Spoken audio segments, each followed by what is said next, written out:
bonjour à tous, en ce samedi 15 juillet, des petites nouveautés, la version Creator Ebonix Image MSO 2023 V4992. Je l'ouvre tout de suite, hein, on va pas tergiverser, vous connaissez la chanson. Alors il y a eu quelques petites modifications, il y a eu la 491 qui a préparé un petit peu, qui a été un peu les prémices du disableed et nableed des contrôles en fonction des éléments. Disons que c'est un deuxième contrôle de validité, et en plus en disablant les contrôles, effectivement, ben là on ne peut plus, en fonction de certains éléments, on ne peut plus faire de bêtises. Voilà. Donc au final, les message box qui vous affichaient, on ne peut pas faire ceci ou on ne peut pas faire cela, on ne peut pas mettre ceci dans cela, ben vous les verrez beaucoup moins. Voilà. Il y en a quelques-uns que vous verrez parce qu'ils sont quand même importants, il faut que ça rentre, il faut que ça finisse par rentrer de toute façon, hein, d'une manière ou d'une autre, on n'a pas le choix. Donc voilà, je vais charger un projet tout de suite. On va prendre un projet assez important, quand même, un peu chargé, voilà. Voilà, donc je vais vous montrer un petit peu le truc. Je vais sélectionner un élément, regardez ce qui se passe à droite, vous voyez, vous avez des éléments qui ont changé de couleur, et vous voyez le texte des boutons, enfin les symboles qui sont sur le bouton, on voit bien que le bouton, ils sont disabled, voilà, on ne peut rien faire. Voilà, au lieu d'avant avoir le message box qui vous disait ben non on peut pas faire ça, ben là vous aurez plus du tout la possibilité d'appuyer sur le bouton. Ça c'était une demande de Lolotte83, si je me trompe pas. La deuxième, voilà, je vais vous montrer, vous voyez, regardez, ça change, vous voyez, en fonction des éléments. Alors, c'est pas simplement en fonction du type d'élément, c'est non seulement en fonction du type d'élément, mais aussi en fonction du type d'élément dans le contexte dans lequel il est. C'est toujours pareil.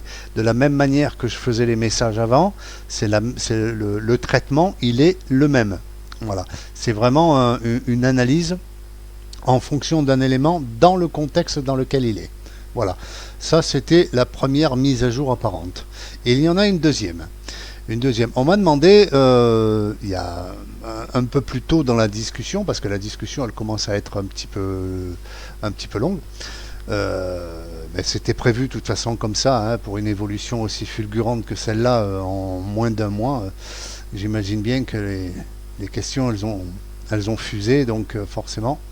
Et vous imaginez bien que moi derrière, j'essaye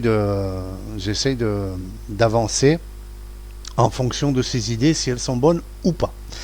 Donc on m'avait demandé il y a quelques temps de ça, le ID, alors vous le savez, le ID il est automatique. Vous ajoutez un bouton, ça sera bouton 1, vous en rajoutez un autre, ça sera bouton -2, vous en rajoutez un troisième, ça sera bouton -3, etc. Et pareil pour les combo box, pareil pour les groupes, pareil pour tous les éléments, qu'ils soient conteneurs ou contrôle. Mais effectivement, après dans le callback, je vais vous le montrer, dans le callback, après, même malgré les commentaires, quand on commence à avoir des dizaines et des dizaines de contrôles, boutons, split bouton, etc., etc., ben, ça commence à piquer les yeux. Donc, il fallait trouver un truc assez sympa, de façon à vous faciliter la tâche pour retrouver un élément, un event dans un callback. Alors là je vais prendre un exemple, par exemple ici, voilà, là ils ont tous des labels. Ici je n'ai pas de label, ici c'est des boutons, vous voyez, là je l'ai changé déjà, le ID, vous voyez, j'ai mis un ID personnalisé, vous voyez, c'est plus un ID numéroté, je l'avais déjà fait, mais je vais le refaire devant vous dans la vidéo, que vous puissiez comprendre un petit peu le but de la manœuvre. Voilà, ce qu'il m'avait demandé, c'est est-ce que je peux changer l'idée. Moi, je l'avais mis automatique et on pouvait rien faire. J'ai un petit peu débloqué ça et j'ai rajouté, si vous le regardez bien, un bouton. Ici, il n'y avait pas de bouton. Maintenant, il y a un bouton. ID. Voilà. Alors, ce que je vais faire, je vais le faire devant vous. Voilà. Et je vais vous expliquer après pourquoi en ouvrant le fichier, le sample créé, et vous allez comprendre pourquoi. Et effectivement, c'était pas bête. Donc ici j'ai bouton-23 qui a été numéroté, identifié, estampillé, vous appelez ça comme vous voulez, automatiquement. Mais sans label, là c'est simplement des petits boutons icônes, sans label, bah, c'est un petit peu compliqué après dans les callbacks pour le retrouver. Et on va le voir tout de suite après, vous allez voir. Donc j'ai rajouté ce bouton, et là quand je clique sur ce bouton, vous avez un input box qui s'affiche. Entrez le texte d'une nouvelle idée. Changement, le titre, hein, il est assez explicite. Donc ben voilà, là vous avez le défaut. Le défaut c'est le button-23. Moi je vais rajouter ici, alors ici c'est des boutons qui sont censés s'afficher à droite de chaque text box ici. Ici c'est enabled, donc ici je vais l'appeler BTX enabled. Enabled, ouais, ben d'accord, il me manque un L. Faut que j'arrête de picoler le 14 juillet moi. Donc voilà. Et là je clique sur OK, regardez ce qui va se passer. Tac. Vous voyez, il me l'a refait ici. Et si je clique dessus, il est bien identifié.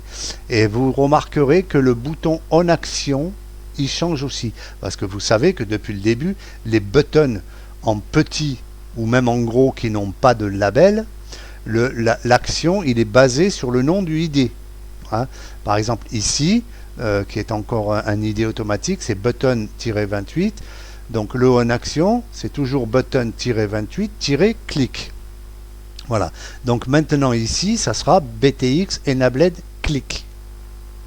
Voilà. Ça n'empêche pas toujours ceux qui ont des labels. Et, par exemple, pour le on action, je peux mettre le label dans le on action. Add gallery. Vous voyez? Add gallery click. Vous voyez? On n'a plus le ID. Ceux qui ont le label, on peut mettre. Ça, vous le savez, c'était dans la version 4.9.9. On peut mettre le on action selon le label ou selon le ID. Et après, dans la suite, il y a eu ici l'événement callback commun. D'accord? Donc là, pour les boutons sans label, on a cette possibilité-là de changer le ID et par la même occasion de changer l'event click, enfin l'event en action. Donc ce que je vais faire, je vais sauver le projet et je vais créer le fichier. Je crée le sample. Ça toujours pareil, ça ne change pas. Voilà. Alors vous avez vu, il est quand même chargé hein, le ruban. Donc vous pouvez y aller, vous pouvez faire des rubans de folie. Voilà. Donc je vais hop machiner ça. Tac. Vous voyez mon projet, c'est ça. J'ai deux onglets. Un onglet pour la création hein, et un onglet pour les callbacks et les attributs. Vous voyez, ça c'est le projet pour le Ribbon Creator pour Mac qui travaille avec une classe. Voilà. Mais ce que je vais vous montrer là, ce qui est important de savoir, c'est ça. Je vais essayer de retrouver le bouton Enabled, BTX Enabled. Vous allez voir. Alors vous avez vu déjà quand vous avez une dizaine de boutons, il faut chercher le bon élément. Alors imaginez quand vous avez ça, si vous n'avez pas le commentaire au-dessus, c'est un petit peu compliqué. Et même avec les commentaires, ça finit par piquer les yeux. Donc cette petite modification, moi je pense qu'elle a son intérêt. Vous voyez, j'ai le BTX Size et j'ai le BTX Enabled. Là, on reconnaît notre bouton, on reconnaît les ventes parce que c'est celui-là qu'on cherche. Voilà, on ne cherche pas le button-X, hein, on cherche le BTX Enabled. Celui-là qui n'a pas de label, mais il s'appelle BTX Enabled. Donc on le retrouve aisément. Même si dans le commentaire, vous voyez, on le retrouve à BTX Enabled. Mais effectivement, quand on en a des dizaines, ça finit par piquer les yeux. Voilà. Voilà pour la petite modification sur le 4.9.9.2. Je vais fermer ça. Je vais fermer ce fichier sample. Voilà. Il y a eu d'autres petites modifications d'ordre mécanique qui sont plus discrètes hein, en fonction parce que il a fallu que je modifie encore plein de choses en fonction de ce système de disabled et enabled. Donc voilà. Comme vous pouvez le voir, on peut faire des rubans assez costauds. Hein. J'ai même là, pour le coup, j'ai même utilisé le masquage des onglets. Hein. Voilà, c'est bien déterminé dans le projet. Et si on regarde dans le projet, vous allez voir, que tout fonctionne correctement. Voilà, créer bande 2, exemple. Vous voyez mes onglets invisibles, ils sont là. Voilà. Donc alors ça fait des sacrés codes, hein, ça fait des sacrés codes. Hein, c'est quand même sympa d'avoir une bécane qui, avec quelques clics et quelques lettres tapées dans des textbox, de faire un truc pareil. Voilà, moi je trouve que c'est génial en fait. Parce que même je les fais même plus à la main, moi je les faisais à la main, je le redis, hein. Et honnêtement c'est tellement marrant de faire ça. Ça peut être long, effectivement, le choix des icônes, la réflexion, la suppression, on en remet, on en enlève, etc., etc. Ça peut être long, mais c'est quand même beaucoup plus facile, hein, que de coder directement en termes de code XML dans le Custom UI Editor ou même dans le Ribbon UI Editor qui est le successeur, hein, de Custom UI Editor et qui fonctionne pas bien d'ailleurs. Et tous les autres, je vais pas les nommer. Vous savez ce que j'en pense. Voilà. Donc c'était un petit peu les mises à jour du jour.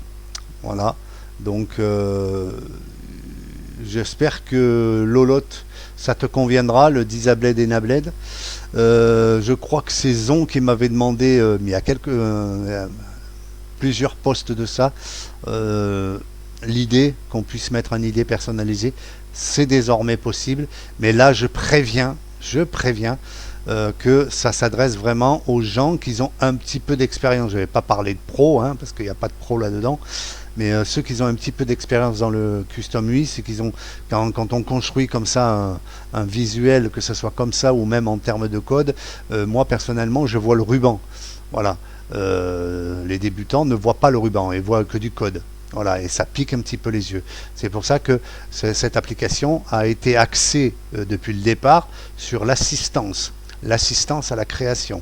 Donc voilà, je le répète, ça s'adresse aux personnes qui ont un petit peu d'expérience, parce qu'il faudra qu'ils vérifient si le on action a été bien enabled, et voir même si les deux là ont été modifiés, quand même aller voir du côté du projet, aller chercher dans le code, hein, voir si c'est toujours bon de vérifier, hein. Ça ne mange pas de pain, ça prend juste un petit peu de temps. Je vais le chercher là, tagala, tagala. Je pense qu'on est par là. Le bouton 19, edit box, button. Non, c'est pas là, ça doit être après celui-là. Voilà, ça doit être par là. Voilà, vous voyez les BTX size et BTX enabled, ils sont là. Voilà, et les on actions ici et les idées sont bien déterminées et c'est correct. Voilà, ça ne coûte rien de vérifier. Voilà, je peux très bien avoir fait une erreur quelque part, on ne sait jamais, dans une condition, dans une autre, parce que c'est vraiment un truc c'est devenu une machine de guerre, le code. Et voilà, je vous avoue que j'en ai un peu plein la tête. Voilà. Donc j'espère qu'elle conviendra à Lolo, j'espère que Gigabra, les Zonzons, vous serez contents de ça, j'espère que, et tous les autres, OCRV, Ryu Autodidacte, etc., etc., je vais pas tous les nommer.